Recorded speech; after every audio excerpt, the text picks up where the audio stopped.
দেখছেন এই প্রবল বৃষ্টিকে উপেক্ষা করে অনেকে এই মুহূর্তে এমন কয়েকজন আছেন যারা পঞ্চায়েত নির্বাচনে অন্য দলে চলে যাননি, কিন্তু প্রতীক ছাড়াই অন্তরে বিজেপিটাকে নিয়ে আপনারা পঞ্চায়েত সদস্য হয়েছেন। এরকমও আজকে অনেক মানুষ এসেছেন আমার সঙ্গে দেখা করে। আমি সবাইয়ের কাছে একটা সুস্পষ্ট বার্তা দিতে চাই দলের পক্ষ থেকে, কারণ আপনারা যারা দীর্ঘদিন প্রতিকূল পরিস্থিতির মধ্যে কখনো বামফ্রন্টের অত্যাচার, কখনো তৃণমূলের অত্যাচারের মধ্যে দিয়ে রাজনীতি করেছিলেন, পরাজয় নিশ্চিত জেনেও আপনারা যারা রাজনীতি করেছিলেন, তারা কিছু প্রাপ্তির জন্য রাজনীতি করেননি। আপনারা নিশ্চিন্তে থাকুন, এই সরকার চলে যাচ্ছে, তৃণমূল হারছে, তৃণমূল হারবে, তৃণমূল হারতে চলেছে।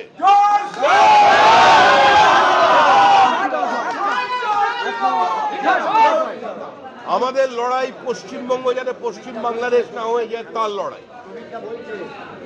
মানুষ বাঁচতে চায়, মানুষ পরিত্রাণ চায়, মানুষ মুক্তি চায়, মানুষ শিল্পায়ন চায়, ঘরের ছেলে ঘরে থাকতে চায়।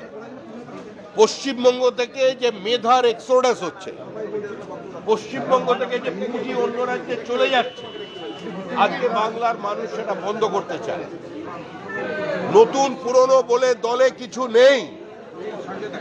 যারা দুর্দিনে পার্টির পতাকা মাথায় তুলে রেখেছিলেন, নিজের এলাকায় পার্টিকে প্রাসঙ্গিক করেছেন, যাদের বিজেপি বলে মানুষ চেনে, তারা বিজেপি। যার হাতে বিজেপির পতাকা সেই বিজেপি। যে বিজেপিতে সক্রিয় সে বিজেপি নেতা, যে বিজেপিতে অতি সক্রিয় সে আরেকটু বড় নেতা। কিন্তু আমরা দিনের শেষে সবাই বিজেপি কর্মী। আমাদের এখানে কোনো ভেদাভেদ নেই, আমাদের এখানে কোনো বেঙ্গল লাইন দিল্লি লাইন নেই, আমাদের এখানে কোনো নেতার অনুগামী নেই। আমরা সবাই একটা প্রতীকের অনুগামী, আমরা সবাই বিজেপি। আমাদের প্রতীক পদ্ম ফুল।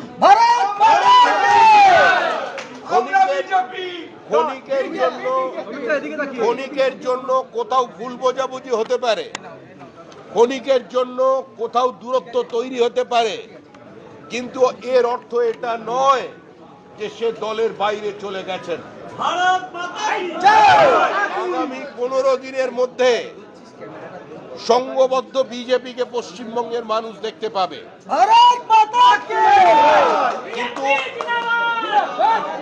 এই মুহূর্তে সংবাদ মাধ্যম কিংবা আমাদের সমালোচক, যারা আমাদের ভালোবাসেন, যারা আমাদের সমালোচনা করেন, যারা আমাদের ঘৃণা করেন, তারা বিজেপির সংঘবদ্ধতা বলতে যেটা বোঝেন, আর আপনারা যারা রাজনীতি করে এসেছেন এতদিন বিজেপির সংস্কৃতিতে, আপনারা জানেন যে বিজেপির সংস্কৃতি কি। সুতরাং বিজেপি ঐক্যবদ্ধ ছিল, আছে এবং বিজেপি থাকবে। বিশেষ ব্যস্ততার কারণে এবং মিটিংয়ের কারণে আমি আর বেশি সময় দিতে পারলাম না। আর যে যার নিজের এলাকায় চলে যান। আমি সমস্ত জেলায় যাব, একটা বিজেপি কর্মী যেন বাইরে না থাকে। কাউকে অন্য দলের লোক বলে দাগিয়ে দেবেন না, কাউকে অন্য দলের লোক বলে তাকে দূরে সরিয়ে রাখবেন না।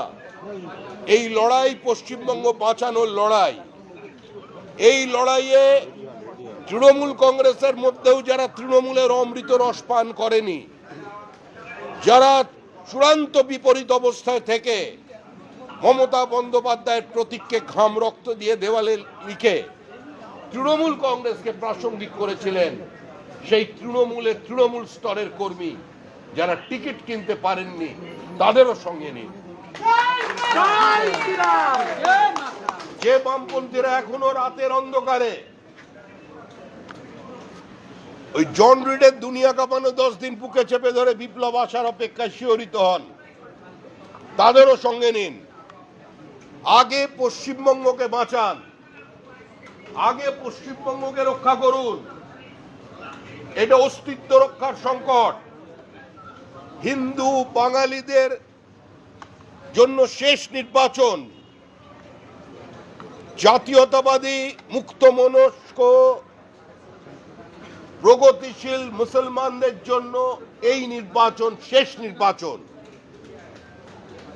না হলে পরের নির্বাচনে যদি মমতা বন্দ্যোপাধ্যায়ের দল ঘুরে আসে, আমাদের পশ্চিমবঙ্গের বিধানসভার ভেতরের ডিজাইনটার সঙ্গে জম্মু কাশ্মীরের বিধানসভার ডিজাইনে কোনো পার্থক্য থাকবে না।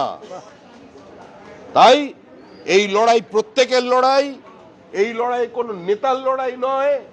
এই আলোচনা কোনো নেতায় নেতায় বিবাদ সংবাদের সংঘর্ষের নয়। আমরা সকলে এক ছিলাম, আমরা সকলে বিজেপি। আমাদের নেতা একটাই, সেই নেতা হচ্ছে পদ্মফুল। ওটাই আমাদের প্রতীক। সবাই ভালো থাকবেন।